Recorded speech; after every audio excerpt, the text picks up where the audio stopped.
back to my channel. As you can tell, I woke up in a lovely hotel today this morning, and I was planning on waking up at 7 a.m. and having a really nice routine and bringing you guys along, but we're up at 8:05 or 8:10, whatever.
I wanted to show you this sweater real quick that I really like. First of all, I have been on a non-fast fashion trend this past year, so I don't think I've bought anything from any fast fashion brand. Fast fashion brands that I would buy the most from were Zara. I think it was really Zara. I was doing hybrid Zara and more high-end stuff, but it's been a year now. I haven't done any fast fashion. One, for quality control, I just wanted to focus on just high quality pieces. Not buying fast fashion doesn't mean that I'm necessarily buying designer items like Dior or Gucci. No, like there's so many brands in between that, yes, are on the higher prices of things. They're not like in your thousands, but they're not like $50. Before, I could get a cart worth of stuff for like 200, 150, and now that's the cost of one item. I'm just shopping way less because things are more expensive now, the things that I'm investing in. I'm not spending more money per se on clothes. I'm just buying and shopping way less. I really love this sweater. It is the scarf is attached to the sweater. First of all, the sweater is such good quality. I just love being in this. And then you can wrap this around, and now you have a scarf.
have known Toni Morrison for a long time, but she's never really been known to me.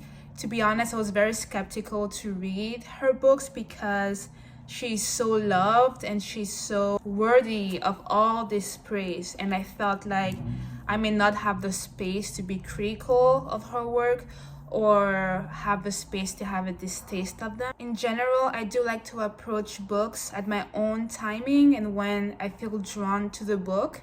For me to be in true conversation with a writer, I cannot be in conversation with anybody else. I need to feel like I am the first person on planet Earth to have discovered and picked up this book. You know, they do say that a book finds you when you really need the book.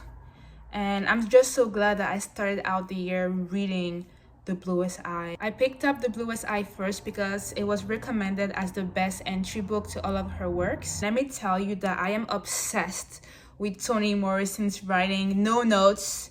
She is worth all the hype and I cannot wait to just dig deeper into her work, dig deeper into who she is as a woman. To be a brilliant writer, you have to be an exceptional and brilliant person, and I think that so much can be learned, not just from her work but also from her personal life. Probably her writing is truly captivating. The way she's able to melt people with nature, truly captivating the essence of their spirit, and the way she's able to put pen to a specific feeling, you know, something that you have felt before and now you know that other people are feeling it too. And you know, sometimes sentences are written for the sake of beauty, but Toni Morrison's writing is so beautiful because it's able to capture the beauty and the ugliness of human experience and existence. The book is divided into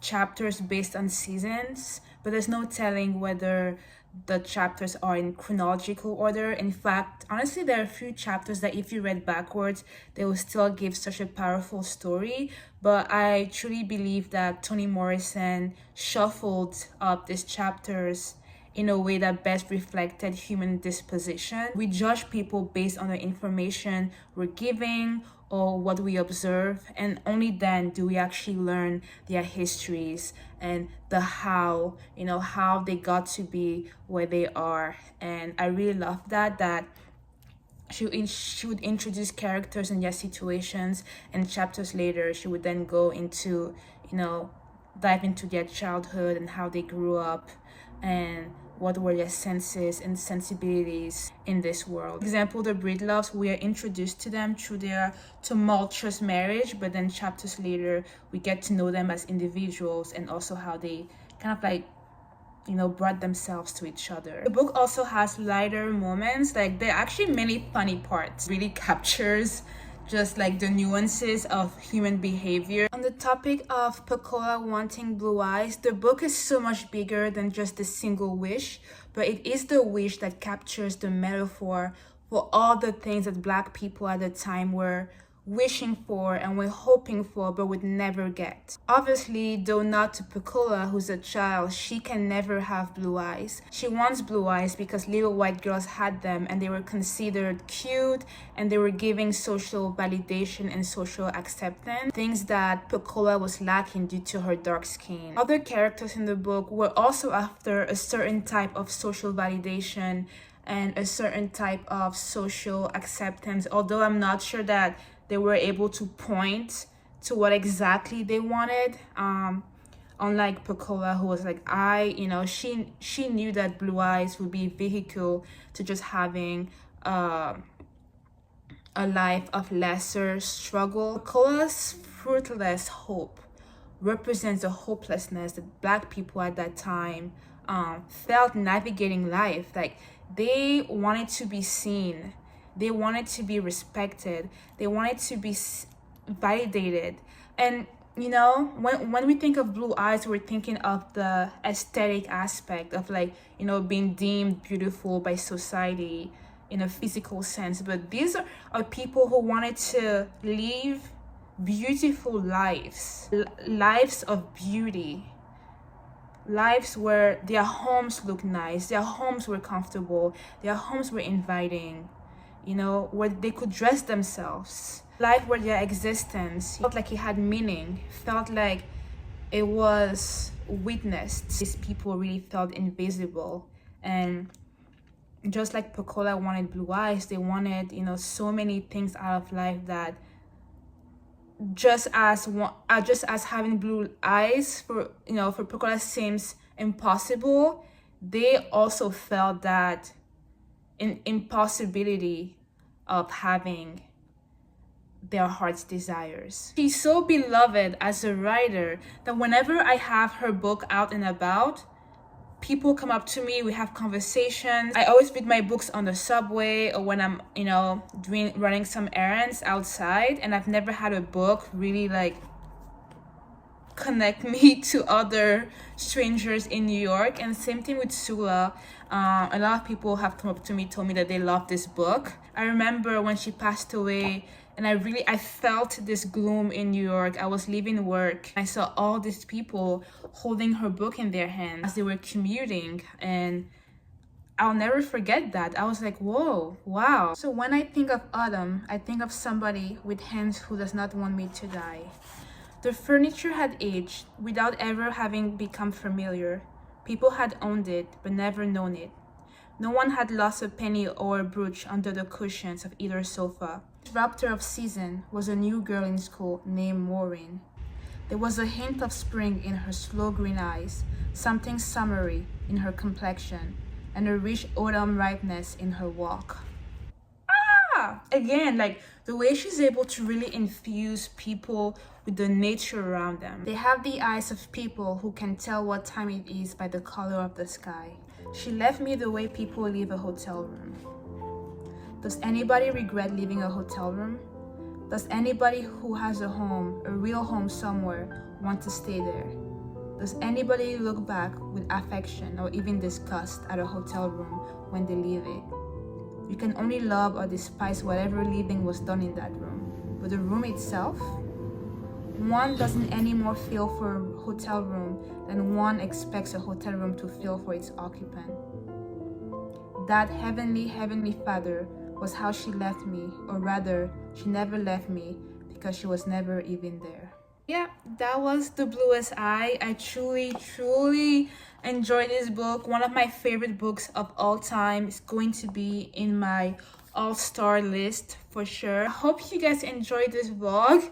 If you enjoyed this vlog, please give it a thumbs up or comment. But I'm really excited, more so than any other years, to just share more with you guys, share more with the YouTube community, especially literature. I'm really I have this surge of like creativity in all areas of my life, you know, as I mentioned, home decor, also my film and directing, as well as YouTube. Just want to express myself in whichever way I can. So thank you for watching. If you haven't already, and if you're looking forward to my next video, please subscribe so we can build a community. This was The Bluest Eye.